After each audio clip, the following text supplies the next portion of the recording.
Alam niyo po ba mga Boss Chief Amo, sir? Ang sinasabi niya ho dito, mga kababayan, ay sa kulungan na, no? Tama ba? Sa kulungan, magpapasko. Kulungan na sila magpapasko. Sabi ho, sino daw ho, mga kababayan, mga Boss Chief Amo, sir?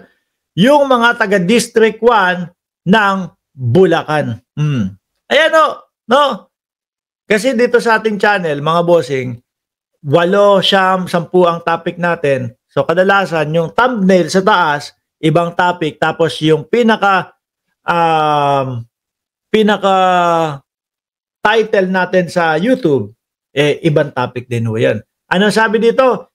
Yung mga notorious na taga First District ng Bulacan, sila Alcantara, Hernandez, etc. Kasama din. Oy, pati pala si si Sara Diskaya. Kasama rin po si Sara Diskaya. Tingin ko, baka kasama na din si Curly Diskaya.